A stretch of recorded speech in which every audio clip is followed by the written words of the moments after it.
Vocês estão em geografia e temos que sempre que retomar. Estávamos falando na aula passada, nós fizemos uma, uma recapitulação do que é o capitalismo, né? Como ele surgiu e como ele se intensificou, principalmente depois da Revolução Industrial. Foi isso? Se eu não me engano, foi, né? Bem, então nós vamos dar continuidade a isso. Eu sei que é um assunto, às vezes até se torna um assunto, é, como poderia colocar, é, redundante, né? Mas ele é um assunto interessante e ele é, quando você fala em geografia econômica, ele é a base, né, de todo o Ocidente. E, olha, quase todo o Oriente também. Na verdade, eu acho que ele é o mundo todo, né? O capitalismo exprime bem o conceito que nós temos de nós mesmos, egocentrismo, certo? Então, eu sempre gosto de estudar esse assunto com detalhes, com clareza, né? Eu acho que deveria ser dado mais, né, mais tempo, mesmo para tanto para o ensino fundamental, aliás, o ensino médio, mas com relação vamos colocar assim, a, a supletivo ou, né, normal. Eu acho que deveria ser, tanto nos dois modelos, deveriam ter mais tempo para nós estudarmos quando você fala, por exemplo, de capitalismo econômico, ter mais tempo para estudar isso, se aprofundar um pouco mais na política, tá? E principalmente da filosofia desse pensamento. Como eu falei, talvez você faça isso muito porque, né, não é prioridade tratar de educação, né? Vocês têm que saber apenas o que é para responder uma prova de vestibular. Não, não a respeito do que é e qual o sentido ou qual vamos colocar assim, a real transformação, né, do ser humano a partir do momento que ele tenha para si ou ele pense em si através do materialismo, do material. Isso eu discuto bastante, sempre falo sobre isso, a respeito sobre isso daí, né? O que é o ser humano? O ser humano, ele é materialista.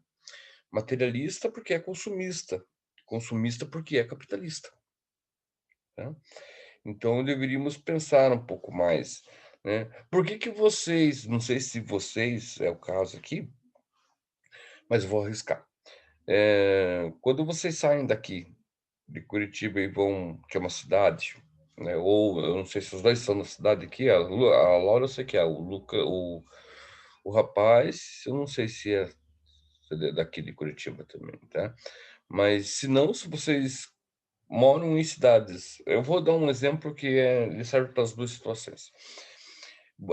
Bem, nós que moramos aqui em Curitiba, quando saímos daqui e vamos para o campo, o que que nós sentimos? Paz, não é verdade?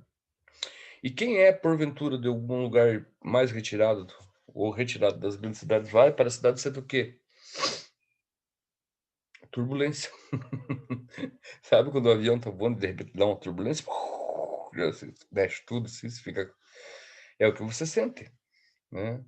Você não sente aquele lugar calmo que é o seu... Por quê? Porque ele ainda, né? Ele não está tomado pela violência que é o nosso modo de vida, certo? Nós, nós só entendemos isso quando vivemos isso. E vocês sentem isso, vocês sabem como é que é, né? Quando vocês vão para um... Não só exemplo, não só no campo, nas cidades rurais, mas qualquer outra região, né, que você saia desse nicho, né? Que você saia desse modelo que é a nossa sociedade, nós sentimos uma diferença muito grande, né?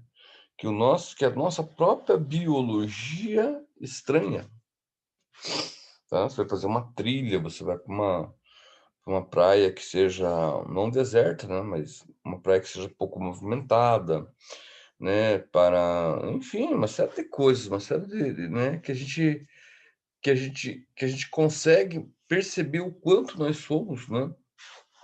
Ou o quanto nós estamos de fora da nossa própria natureza. Digo, da nossa própria natureza, do próprio ser humano. O ser humano, ele é o mundo. É uma coisa muito doida, mas e muito legal de se pensar também. O ser humano, ele é composto para o mundo.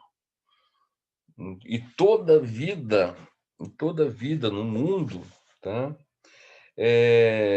Está se erradicando pela forma como esse ser humano está sendo, tá?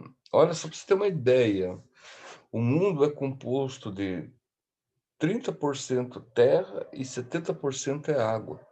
O nosso corpo é composto de 30% matéria e 70% água. Quer familiaridade mais em comum que essa, né? E o que nós fazemos com o mundo? Nós destruímos. De que forma que nós destruímos o mundo? Bem, basicamente é da Revolução Industrial para cá. Já assim havia uma intervenção do ser humano no meio natural, né? Porque ele transforma a paisagem. Desculpa aí, mas hoje é segundo. Então ele transforma a paisagem, né? Ele sai das moradias, da onde ele se abrigava, e passa a criar espaços artificiais, né? O que eu estou querendo falar com isso? Ele sai da caverna, e vai viver em sociedade, vai viver em comunidade, e vai transformar o seu meio, vai mudar o curso do rio, vai dominar a natureza, né? De diversas formas, animal, vegetal, e assim vai, até, até chegar onde nós chegamos.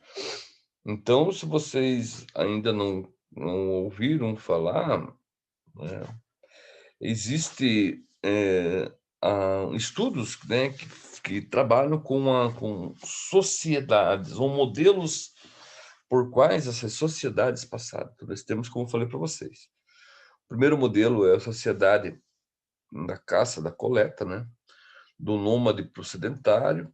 O segundo modelo é o sedentarismo, já em si, né, e a formação das primeiras comunidades.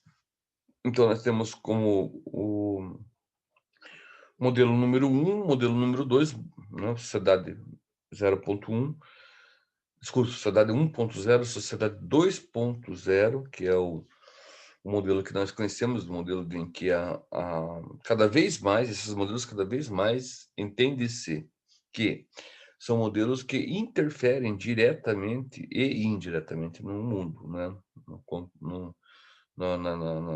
Na vida do mundo. Sociedade 3.0, nós já damos um pulo, cara. 3.0 é já a Revolução Industrial. Sociedade 4.0 é além, é para tecnologia, né? Se denomina como tecnologia.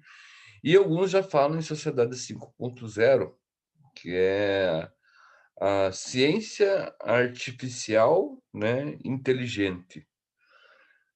Eu não concordo, né, particularmente com a palavra, pelo menos com a palavra inteligente, né? Mas vejam, de um tempo para cá, a aproximação, ou seja, as novas sociedades, elas foram o tempo de transformação delas foi muito curto. Da sociedade 1.0 até a sociedade 2.0, nós temos quase, poderíamos falar, milhares de anos para que houvesse essa transformação. Da sociedade 2.0 para 3.0, nós fizemos uma questão de, vamos colocar aí uns 4.000, 3, 4.000 anos. Da sociedade 3.0 para a sociedade 4.0, nós temos séculos apenas. Tá? 3, quem sabe. No século XVIII, XIX, XX, XXI. 3, porque nós estamos começando o XXI. Da sociedade 4.0 para 5.0, nós temos uma questão de décadas. Vocês estão me entendendo? A coisa está indo mais rápido, né? A coisa está tomando, tá tomando, vamos colocar assim, medidas, né, Medidas sem precauções.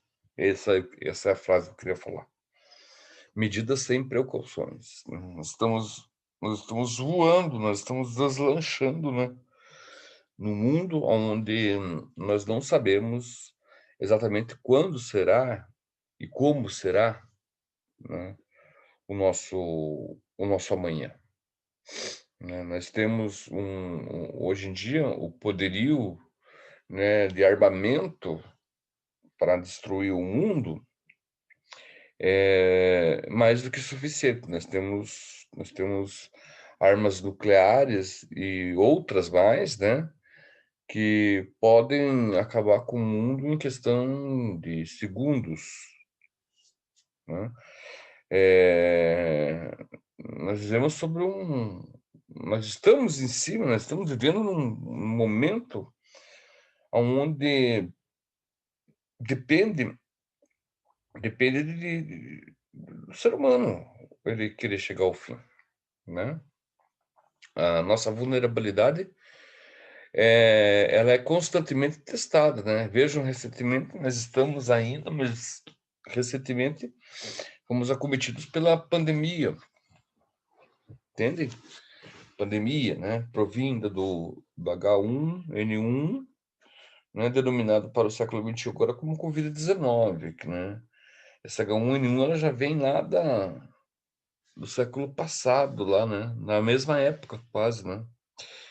Então, nós mostramos-nos vulneráveis, né, diante de tanta tecnologia, diante de quer dizer, de tanta tecnologia, eu não sei se eu posso muito, eu não sei se eu posso contar com isso, porque na verdade, tá, se for uma questão de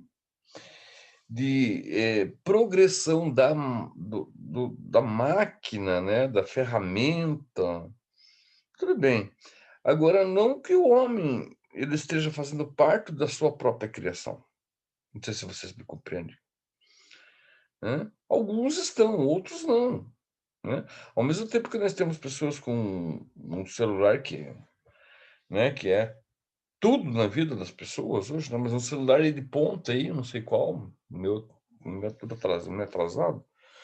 Um celular de ponta aí, cara, que faz tudo, ó, você tem um outro hemisfério, ou no outro lado, ou quem sabe até próximo dessa pessoa, alguém que passa fome, cara, que morre de AIDS, né, de complicações pela infecção da AIDS, ou não, né, nós temos um celular de última geração nas mãos, mas fechados dentro de casa, por quê? Porque um vírus, né, invisível matou e infectou milhões de pessoas. Então, até onde nós estamos numa sociedade 5.0 inteligente. Então, para isso tudo, nós temos que entender que toda essa nossa, essas nossas transformações, né, vêm ocorrendo já há um tempo, e esse tempo, né, nós temos ele na história, né, que é o início do século XVIII, século XIX, e temos ele também, né, intitulado como capitalismo, né, como capitalismo que dá ou que gera o liberalismo econômico, que é o que nós vamos falar um pouco agora, tá? Que é esse para nós chegarmos na no capitalismo monopolista, eh, capitalismo informacional e neoliberalismo, todos esses capitalismos aí, que eu acho interessante você falar, porque nós somos a base, nós temos que entender isso, né? Sem sombra de dúvidas. A apostila de vocês traz lá uma seção, talvez seja a apostila com maior número de páginas, desculpem, né? Mas coisas aqui nós vamos trabalhar, com certeza. Por exemplo, a conferência do meio ambiente, de ordem, lá na primeira parte, lá, mas não tem como. Antes, se você não falar, se nós não falarmos sobre essa questão né, do tal liberalismo econômico, depois o capitalismo informacional, não tem como. Senão nós não saímos, senão fica uma coisa tipo sem entendimento, né? Entender. A base é entender, é compreender aquilo que nós temos, né? Aquilo que nós vivemos. Eu, pelo menos, sou dessa opinião.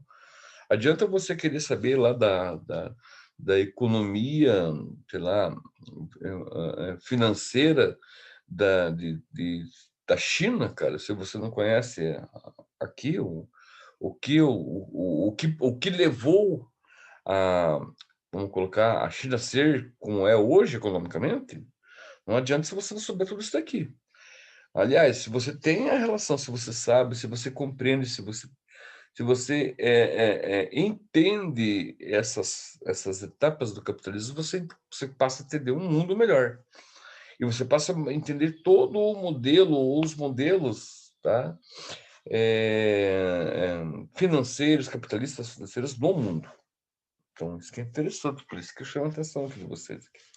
Tá? Então, na página 128, você tem lá o liberalismo econômico, que ele é um modo, de um modo geral, o liberalismo, de um modo geral, é o liberalismo econômico, em especial. Compõe um conjunto de premissas sobre a ação humana e a produção de riqueza que se articulou e ainda se articula como doutrina filosófica, exatamente. Então, é a atualidade, né, de uma forma de verdade, de uma forma que você conhece, que nós conhecemos e temos, né, e vivemos. Tá? É difícil você se desvincular desse modelo no mundo atual. Por que é difícil? Porque ele nasceu, né, já em conjunto com o ser humano, né? Que é o quê? Esse liberalismo econômico ele faz está diretamente coligado ou ligado com a necessidade da vida desse ser humano. Então, o homem passou a perceber, quando ele nasce, esse liberalismo, tá? Ele passou, já vamos ver aí o que é isso daí. Ele passou a perceber que, né, a sua necessidade de ir além, né, do que? Da sua própria condição de vida. Mas por que ele ia além? Tá? É isso que nós vamos ver. Alguns falam por uma necessidade maior de adaptação, né, e vida no meio ambiente. Outros falam que não. Outros acreditam que ele foi criado, né, como necessidade, mas não era exatamente necessário. E isso nós fazemos muito bem. O que é que nós fazemos muito bem? Que nós criamos as necessidades, né? Nós criamos o que tem de ser necessário, né? Não é exatamente uma necessidade de sobrevivência, mas nós criamos essa necessidade de viver conforme a nossa classe social, poderia-se dizer assim, né? Nós, muitas vezes, o que nós fazemos? Nós abrimos mão de algo necessário para tornar, vamos colocar assim, para buscar o desnecessário. Quer que eu dê um exemplo? Vou dar um exemplo. Às vezes se deixa de. Não é talvez o caso aqui, né? Mas conheço e sei, né, de pessoas que às vezes deixaram, inclusive eu, teve uma época que eu tive que economizar. Então, às vezes, você deixa de fazer uma coisa legal, comprar uma coisa legal, comer uma coisa legal, porque você quer o quê? Juntar dinheiro para quê? Para ter alguma coisa, para quê? Para representá-lo, né? Ou você de uma certa forma, né? Ser representado dentro de uma classe, um carro, uma moto. Eu não fiz isso, né? Mas assim, eu conheço pessoas que fazem, né? A pessoa que é de uma classe social não tão abastada, né? Que tem o carro, né, cara? Só o acessório daquele carro lá custa um carro popular. E ela paga, né, aquilo lá, mesmo não podendo. Sendo, às vezes, muitas vezes é mais da metade do salário dela que ela paga naquele carro lá, na prestação de a perder de vistas, né? Mas ela quer manter um status. Ela não é, mas quer manter. Dessa forma, o carro, né, lhe beneficia, vamos colocar assim, para ostentar aquilo que ela não é. O ser humano é uma comédia, sabe? Então é isso aí, vocês estão me entendendo? O capitalismo cria tudo isso daí, ele te dá essa possibilidade para você ser o que você não é, entendeu? Eu dou risada porque é engraçado mesmo. Deixa eu tomar um gole de água aqui.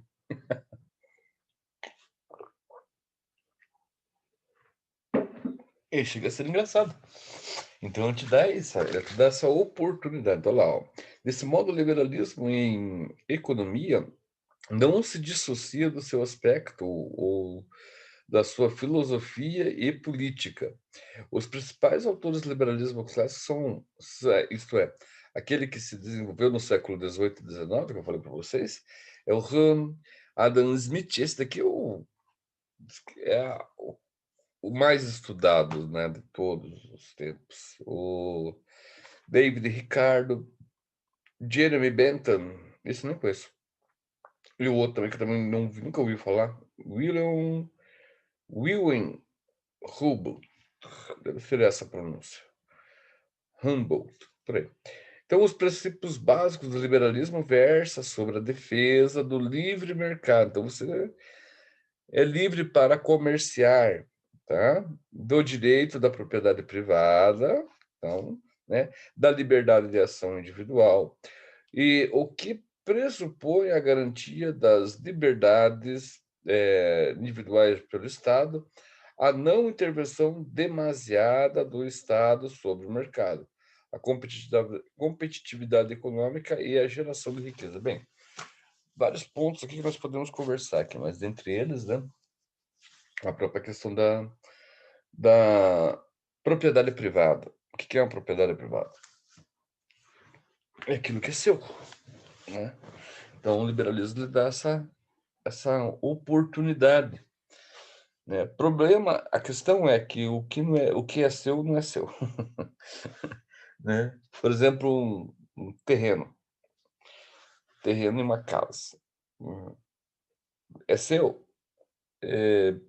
Bem, em partes você comprou, certo? Mas se o Estado resolver, e aí já vem uma controvérsia, né? O Estado não pode se envolver, mas se o Estado de repente achar que na tua casa ali fica legal um postinho médico, ele vai se desapropriar. Vai te pagar? Vai, mas vai pagar um valor bienal. O que é um valor bienal? O valor bienal é o valor que para vamos colocar, o Estado, teu terreno vale. Você pagou 200 mil no terreno, paguei 200 mil no terreno, mas o valor venal do teu terreno vale 20. Então ele vai te pagar 20 mil. E você procura dali para frente, né?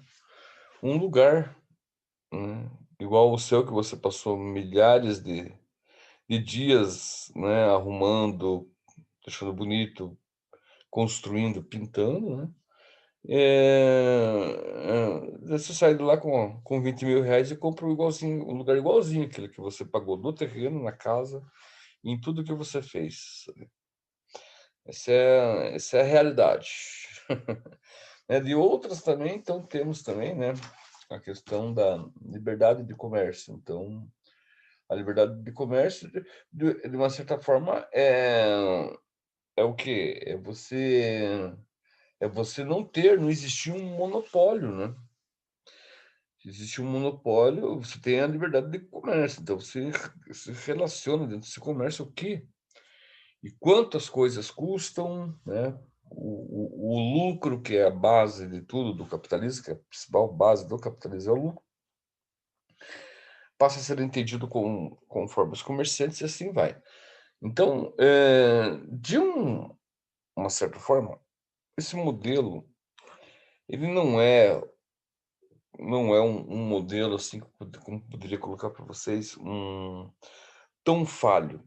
Falho é o ser humano, tá? Que quanto mais tem, mais o quê? Mais ele quer. Então, falho é o ser humano, não é especificamente o modelo em si. e sim o ser humano, como que ele é, né?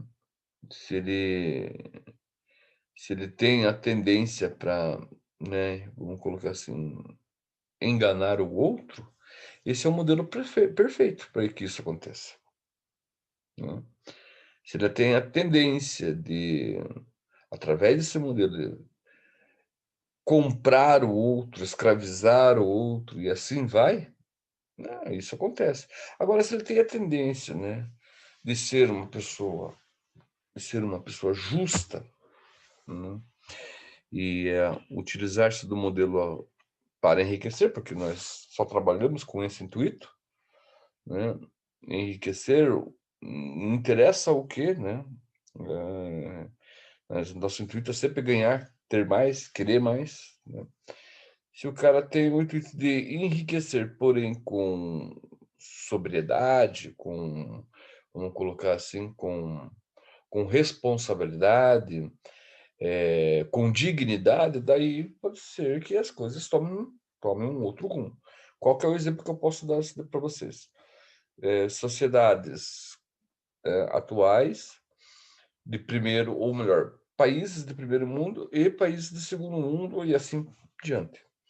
Países que estão no processo de enriquecimento, é um toma aqui e dali, né. Aliás, é uma constante, né, pelo fato de muitas vezes a distribuição ser, ser má, né, ser uma má distribuição de renda, é muito comum que as pessoas que quanto mais têm, mais querem. Agora se você vai para um país, são países de primeiro mundo, tá, chega a tal momento, a tal nível a classe social, que você tem o intuito de ganhar além daquilo que ela necessite. É claro que se trata de um país rico com todas essas condições.